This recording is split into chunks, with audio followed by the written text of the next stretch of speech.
काही कार्यकर्त्यांना पोलिसांनी ताब्यात घेतल्याचं दिसतंय। काही पदाधिकाऱ्यांना पोलिसांनी ताब्यात घेतल्याचं दिसतंय। तर काही वेळापूर्वी संजय राऊत यांनी पोलिसांना सरकारनं कामाला लावलंय असा आरोप केलेला होता आणि त्या पार्श्वभूमीवर काही कार्यकर्त्यांना इथं पोलीस घेऊन जाताना आपल्याला दिसून येत आहे। दरम्यान पोलिसांचं याविषयी नेमकं काय म्हणणं आहे असा सवाल या ठिकाणी उपस्थित होतोय। संजय राऊत आणि सुनील राऊत हे काही वेळापूर्वी इथं पोहोचलेले होते मतदान केंद्रावर, पण त्या ठिकाणी पोलिसांना कामाला लावलेला आहे सरकारच्या कामासाठी, माहितीच्या कामासाठी असा आरोप संजय राऊत यांनी केला होता आणि काही कार्यकर्त्यांना पोलिसांनी ताब्यात घेतल्याचंही पाहायला मिळत आहे। दरम्यान संजय राऊत आणि सुनील राऊत यांनी पोलिसांना जाब विचारलेला होता। बूथ टेबलवर डमी मशीन ठेवल्याबद्दल 2 कार्यकर्ते ताब्यात असल्याची माहिती समोर येते। त्या पार्श्वभूमीवर आता नेमकी काय कार्यवाही होणार ते बघावं लागेल। दरम्यान संजय राऊत आणि सुनील राऊत यांनी पोलिसांना जाब विचारल्याची माहिती आहे।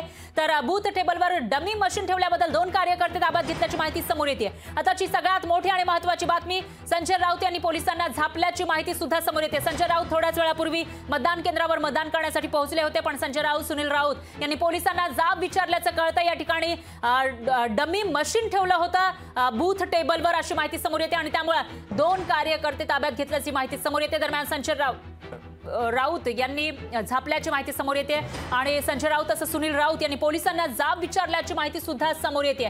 त्यामुळे आता याविषयी काही प्रतिक्रिया येते का, नेमकं काय घडलं होतं या ठिकाणी असा सवाल उपस्थित होतोय। दरम्यान थोड्या वेळापूर्वीची ही दृश्य आहेत, पोलिसांना ते जाब विचारताना दिसून येत आहेत। संजय राऊत, सुनील राऊत हे थोड्या वेळापूर्वी मतदानासाठी पोहोचले होते, पण त्यांच्या काहीतरी निदर्शनास आलं आणि त्यानंतर त्यांनी पोलिसांना जाब विचारल्याची ही दृश्य आपल्याकडे येत आहेत। दरम्यान यानंतर संजय राऊत काय बोलणार ते बघावं लागेल। नेमकं काय प्रकार त्या ठिकाणी घडलेला होता याविषयी उत्सुकता निर्माण झालेली आहे। संजय राऊत आपल्या कुटुंबियांसह मतदान केंद्रावर पोहोचले, पण त्या ठिकाणी काहीतरी त्यांच्या निदर्शनास आलं आणि त्यानंतर त्यांनी पोलिसांना जाब विचारल्याचं पाहायला मिळतंय। संजय राऊत, सुनील राऊत यांनी पोलिसांना जाब विचारल्याची माहिती आहे। बूथ टेबलवर डमी मशीन ठेवल्याबद्दल 2 कार्यकर्ते ताब्यात असल्याची माहिती सुद्धा समोर येते आणि त्या पार्श्वभूमीवर आता संजय राऊत यांची काय प्रतिक्रिया येते ते बघावं लागेल आणि त्याचबरोबर जी काही मतदान प्रक्रिया सकाळपासून सुरू आहे त्यावरून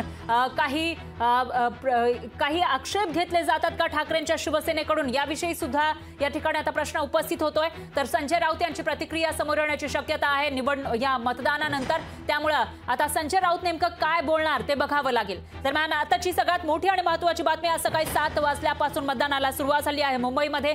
मुंबई जे शिवसेनेसाठी अतिशय महत्त्वाची मानली जाते, पण यावेळेला 2 शिवसेना आहेत, एकीकडे शिंदेची शिवसेना, दुसरीकडे ठाकरेंची शिवसेना आणि त्यामुळे या मतदानाला जास्त महत्त्व प्राप्त झाल्याचं पाहायला मिळते। या निवडणुकीला जास्त महत्त्व प्राप्त झालं आहे, कारण या निवडणुकीमध्ये शिंदेची आणि ठाकरेंची प्रतिष्ठा पणाला लागल्याचं पाहायला मिळालं होतं। त्यामुळे ठाकरेंनी प्रचाराची धुरा सांभाळलेली होती, त्याचबरोबर पंतप्रधान मोदी सुद्धा निवडणुकीच्या रिंगणात उतरले होते आणि अशा या हाय व्होल्टेज मतदारसंघामध्ये आज आपल्याचं दिसून आलेलं होतं। त्यामुळे आता हे प्रकरण वाढण्याची शक्यता आहे। कार्यकर्त्यांना घेऊन पोलीस निघाल्याचं आपण बघू शकतोय।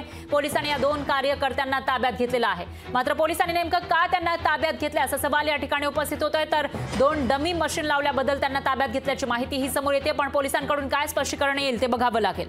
उभ्या तिथे व्होटिंग आहे आणि इथून जवळजवळ 300 मीटरवरती आमचं ते टेबल होतं, परंतु पोलीस यंत्रणा आता पूर्णपणे भारतीय जनता पार्टीचे सर्वंट म्हणून काम करत आहेत। भारतीय जनता पार्टीचे सर्वंट म्हणून पोलीस काम करत आहेत, दबावाखाली काम करत आहेत। माझं त्यांना विनंती आहे की 4 जूनला हे सरकार चेंज होणार आहे। 4 जूनला सरकार चेंज होणार आहे, त्यावेळी तुम्ही काय करणार, मग तुम्ही काय करणार? म्हणून पोलीस यंत्रणेने निष्पक्षपणे काम केलं पाहिजे असं आमचं त्यांना म्हणणं आहे आणि त्यांनी ते काम करावं, नाहीतर आम्ही जर त्यांना सोडलं नाही तर आम्ही मोठं आंदोलन करू। नोटिसा देखील देण्यात आलेल्या काही कार्यकर्त्यांना कालपासून। मी ते सांगतो तुम्हाला, भारतीय जनता पार्टीची एवढी पाडलेली आहे की त्यांना त्यांच्या ताकदीवर, त्यांच्या हिमतीवर ते जिंकू शकत नाहीत आणि म्हणून त्यांनी संपूर्ण पोलीस यंत्रणा जिंकण्यासाठी कामाला लावलेली आहे।